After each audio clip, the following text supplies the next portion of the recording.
Hello and welcome to Orbit International Youth Talk Show. Now today we're with a phenomenal young man who is redefining what success really means, and his name is Samuelle Dimairho.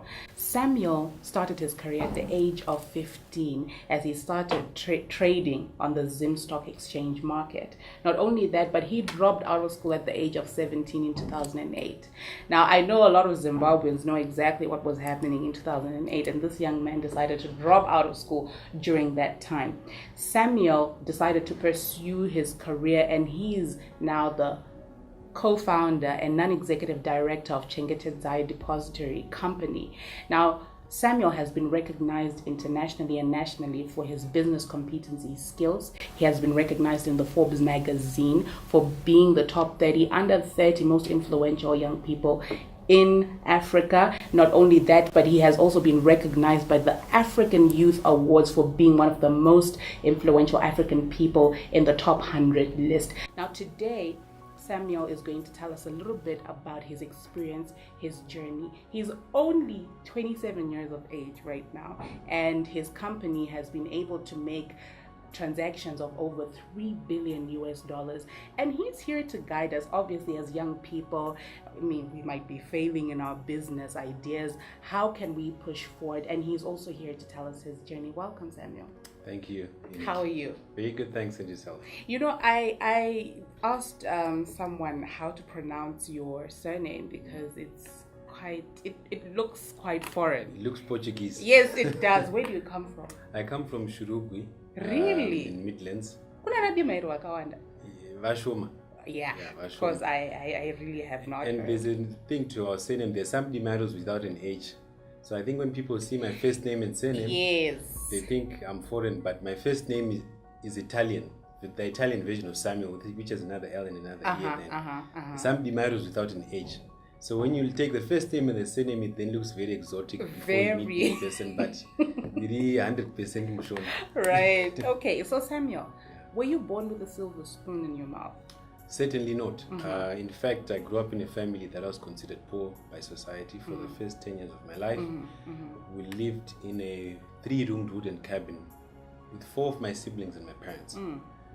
And we certainly did not have a silver spoon in our mouth. We used to grow maize, we used to work, didn't have a maid or gardener, obviously, and we did all the work. So it was certainly not a silver spoon. It was in Glenlone, but certainly not the Glenlone, the side of Glenlone that everybody thinks. Okay, all right. So you went to Prince Edward, the high school, and by the age of 15, had you already decided what you wanted to do for the rest of your life? So what I can say is that, and which I'm very grateful for, despite the challenges we faced in my childhood, my parents made sure we went to good schools. So Prince Edward was one of them. Yeah. And my dad introduced me to, financial books. The first book he gave me was Rich Dad Poor Dad. Okay. And then I read a couple of books in that series, Cash Flow Quadrant, Retire and Retire Rich, and so forth and so on. So it's at that point where I started reading those when I was 14. Then when I was 15, by the time I was 15 years old, I used to go to the library to read newspapers during break time and just get acquainted with the markets. And after school, I would go visit the stock markets, I'll go visit the money markets and see what was going on there. Okay. So why I then started with the stock market is because I told myself that I need to start acting and doing something. I've read books, but it's now time to act. So by the time I was 15, it was not probably very clear where I was going to go, but what I knew is that I had to get started one way or another. Okay, so your dad introduced you to right. the stock market. Yes. So what attracted you, specifically about the stock market? I think at that time, it was around 2005, the stock market was very active. Okay. And I think part of it was driven by inflation. Yes. So it was quite interesting in the sense the gains you could make over the periods of time. It was quite exciting and interesting at that stage. Okay, so it was about the money. Yes, well, business is always about the money. Initially. Don't be defensive now. Okay, so when you started at the age of 15, how many shares did you buy? I don't vividly remember, but I think I probably started with something like 100, equivalent of $100 US. So what happened is, At 15, I was too young to open a brokerage account. So I asked my mom for her ID. Okay. And went with the ID to open a brokerage account under her names. So I then started placing my trades under her name. Okay. Which was something probably quite sneaky at that stage. But I wanted to start participating on the market, and that's what I had to do. Okay. Yeah. Okay. So, I have gone to one of the events that you've spoken, and you talked about you started buying shares for your friends, and you started exchanging on the stock market for them, and you said you made specific agreements with them, which were quite interesting. Tell me a little bit about that. Okay, so I think as I was investing on the market, I used to talk about that a lot to my friends.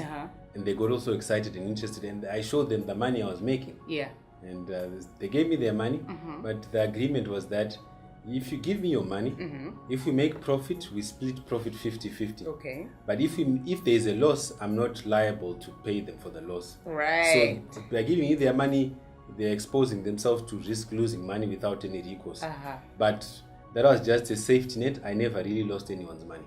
Which is interesting. Yeah. So you started making money there and then, or you actually lost and then you went back, and then what was the process like? I think I would say I won most of the time. I made money most of the time. Okay. Now and then you lose, but I think the losses were minimal. Okay. Yeah. And what did you use the money for? Well, when you're young, you go buy ice cream and you go spend it playing video games at arcades. Nothing really sensible. Okay. Because at that age you won't be thinking about much. Yeah. Okay, so you are a young man during that time, and there's a serious financial crisis, and just after you've written your O-level, you decide to drop out of school in 2008, where companies are shutting down and inflation is rising. Like, seriously, who would do such a thing, knowing the financial situation in the country? You just decide to just leave everything and say, I'm going to pursue this. What pushed you? Okay, so I completed my O-levels when I was 2017, and I didn't go back to school after that. And what I did was, of course, it was at the time of hyperinflation, but one thing I read about in those books was that, look, markets always come up and down. Okay. So for me, it was just low. And it was a matter of time before the market came back up. Okay. And even when I dropped out of school to kind of make my parents less nervous. I said I'll pursue a chartered accountancy career. Okay. Whilst also pursuing my business. Yeah. Which is ACCA, because with ACCA you only have to be 16 years old to start. Okay. So I said, instead of me going and wasting time with A-level, why don't I start ACCA? Okay. And if I'm a chartered accountant, who asked me for my A-level certificate? And the answer was nobody. Okay. So that was how I sold myself out of going back to school. All right. But at the same time, I then used that as an opportunity to start, working on my businesses. And in fact, I think it's trading on the stock market. There are two types of people in this world. Some people see problems, they complain about them. Yes. Why are things not getting done right? Yeah. Why aren't people doing something about it? And then there are people who, if you see a problem, you get seized with finding a solution for it. So I did the latter. And at that point, the market was manual. I used to walk from Pinsedo to NASA, where my broker was. Okay. Well, after the short break, we'll continue with Samuelle as he's going to tell us a little bit more about how he continued his journey, how his parents actually took him dropping out of school, and also about his company, Chengetedzai Depository. We'll be right back.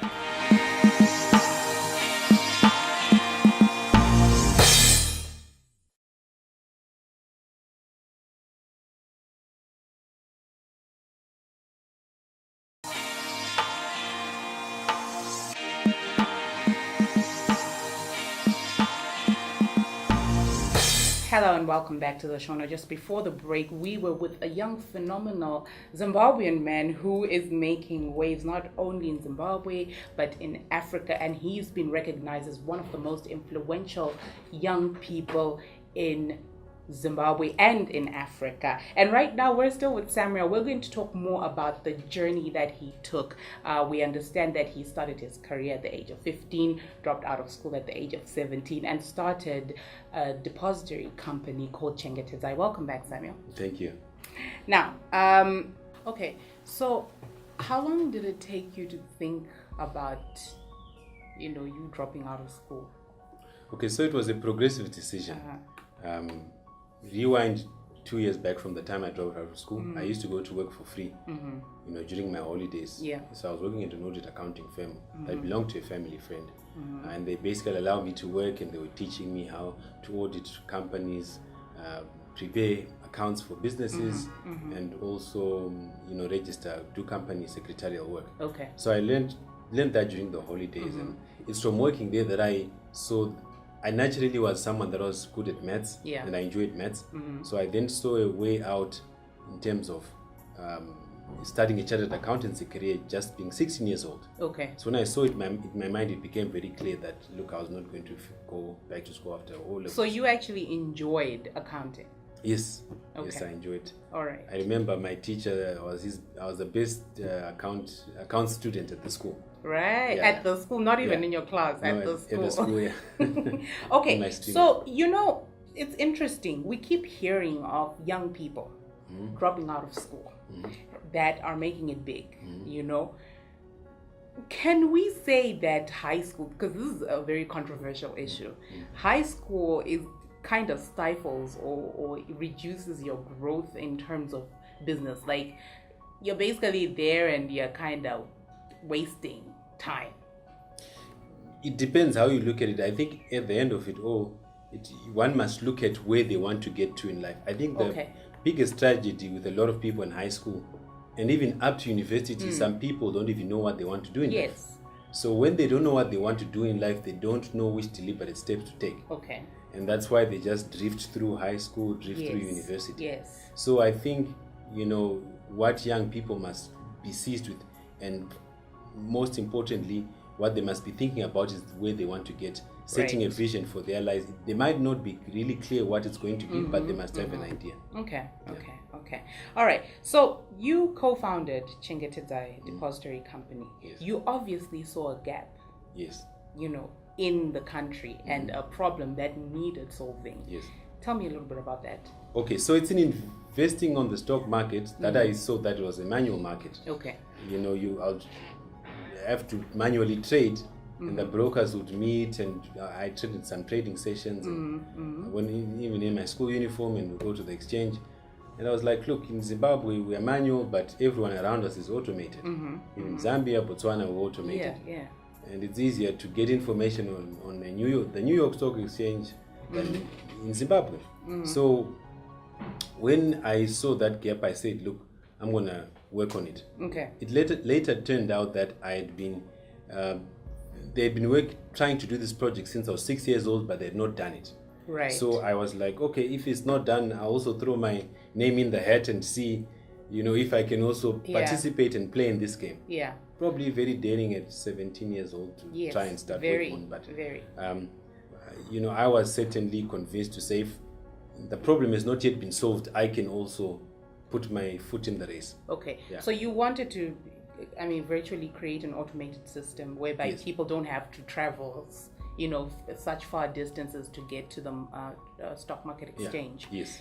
So which means you started getting into an industry of technology.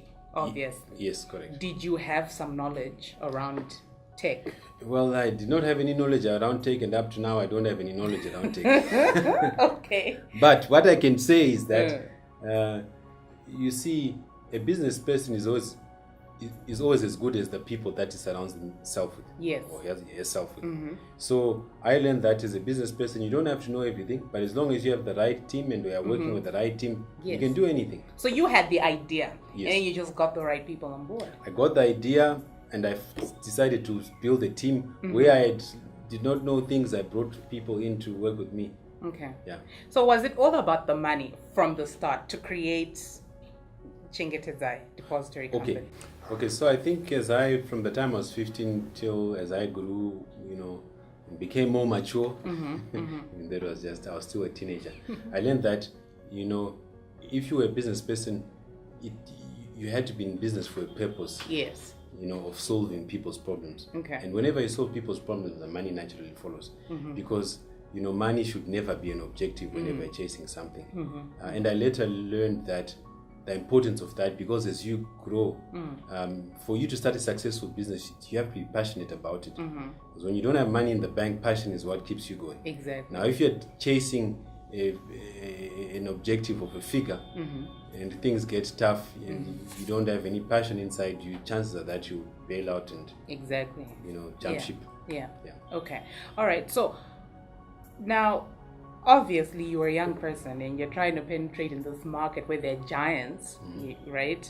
What sort of challenges did you face, trying to grow your business, or even trying to just convince someone, hey, listen, I have a grand idea and this could actually really work?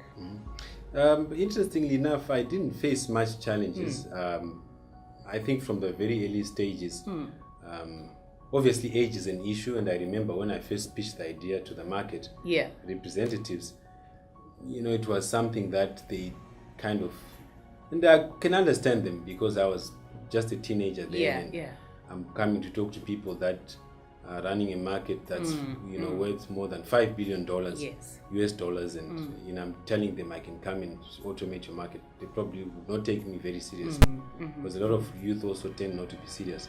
But when I was creating partnerships, I basically took lots of time to be well researched, to understand the market, how it works, and to propose the idea. And at that stage, I didn't have much. Like I told you, I didn't have a silver spoon in my mouth when I was born. I used to use free internet from libraries, from the British Council Library and the US, the US Public Affairs Library. So use 30 minutes of free internet at each of the libraries every day and scribble notes in a counter book. Right. And I still have those counter books. Okay. And it's in being that well researched such that when I was talking to people, they almost kind of thought they were talking to an expert. And also having experience of actually trading. Yeah. It was not very complicated, such that it became easy for me to talk about and to understand where the pain points were and how we could solve them. Well, after the short break, we'll continue with Samuel, as he's going to tell us a few tips for young people. How can you keep your business idea growing? And he's also going to tell us about a possible time when he almost gave up. We'll be right back.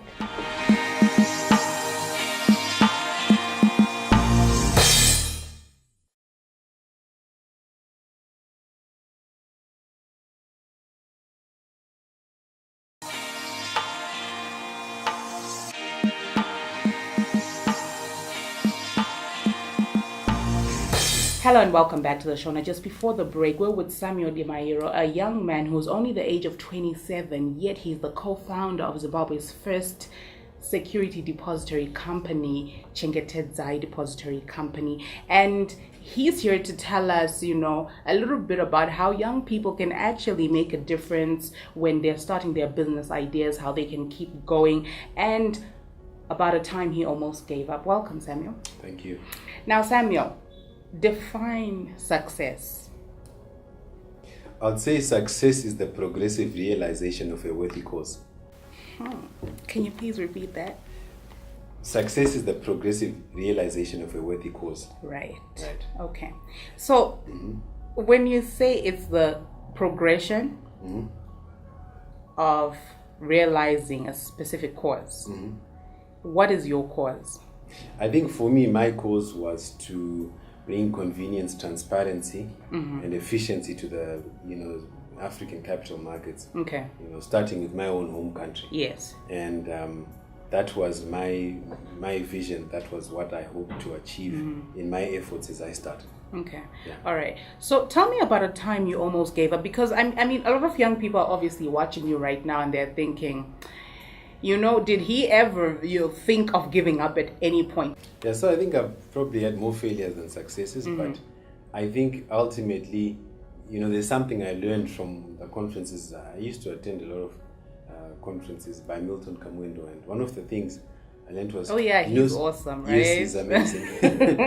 He used to say, stick to your goal like a postage stamp. Right. The postage stamp stays on the envelope until it gets to the destination. Now, no matter what it goes through. No matter what it goes through, it always sticks with it. And you basically tell yourself that you're either going to win or win. No win or lose, failure just is win not or an win. option. Right. I know people have heard that, but in practice, it's actually a lot harder. I've had many challenges. In times I thought of giving up. Yeah. Sometimes faced challenges of having the wrong business partners, and it kind of messed us up a little. Sometimes, when we were in the market, we had the old guys playing politics and trying to sabotage us, because I think at the beginning, it was just this young teenager who was overly ambitious. But I think with time they started to see that I started to make quite a bit of noise and become noticeable. That you had a serious potential. Exactly.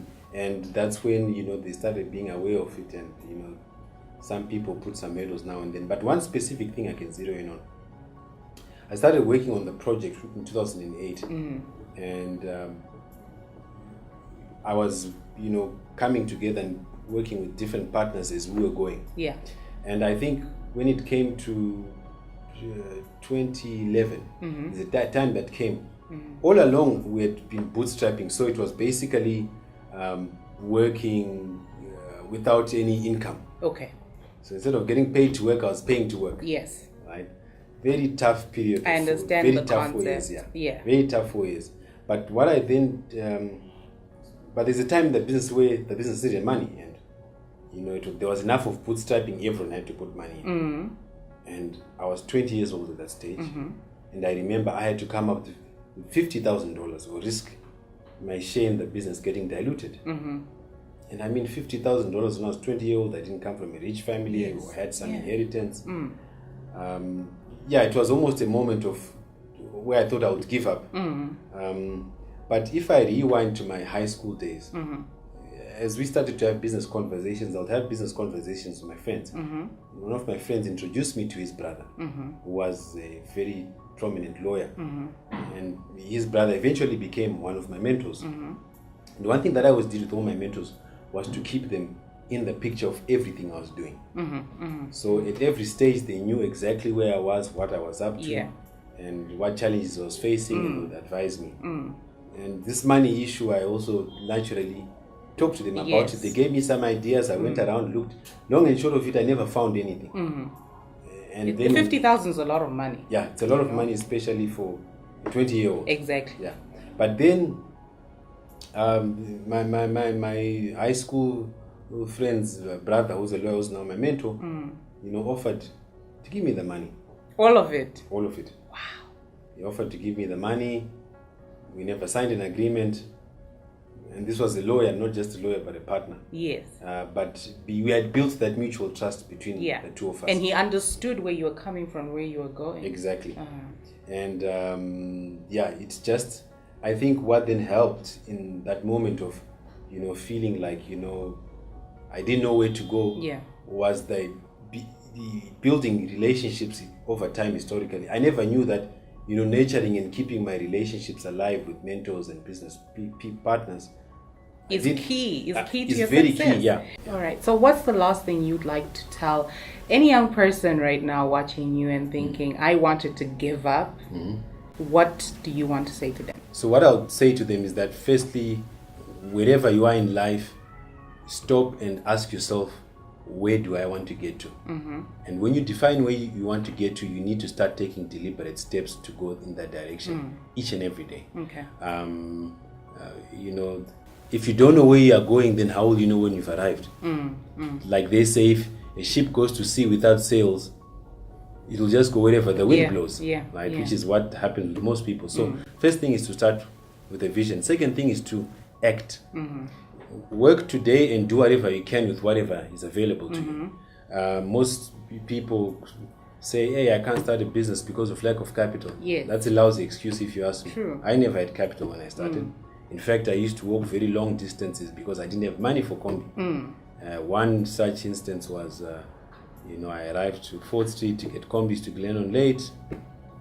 And I had just enough money for the normal fare. It was the last one, and there were more people, so it was the low supply and demand. They increased the price. The combi got filled up. I was left out, and I bought some maputi, a freezer, and a banana, and I walked from town to Glenlon along Enterprise Road. Oh my God! It took me 5 hours to get to Glenlon, but I eventually got there.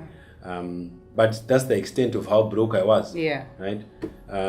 So you need to work with what you have, wherever you are, and build a support network around you, and just make progress every day. Okay. You know, if you'll end up somewhere.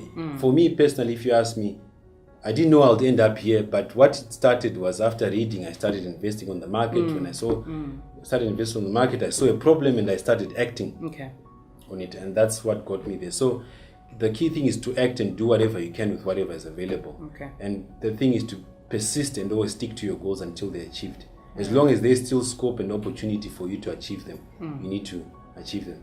And whenever you set your goals and vision in life, it must be something that is unbelievable, or something that's, you know, I can show you some of the notes I wrote when I was 15 years old. And probably they were very bold things that I was writing at that age, but, you know, I looked at them a couple of weeks ago. And I realized some things that I wrote 10 years ago, I had achieved 75% of them. Wow. But at that time, they probably were unattainable. Yes. When I wrote them, it was just being very ambitious.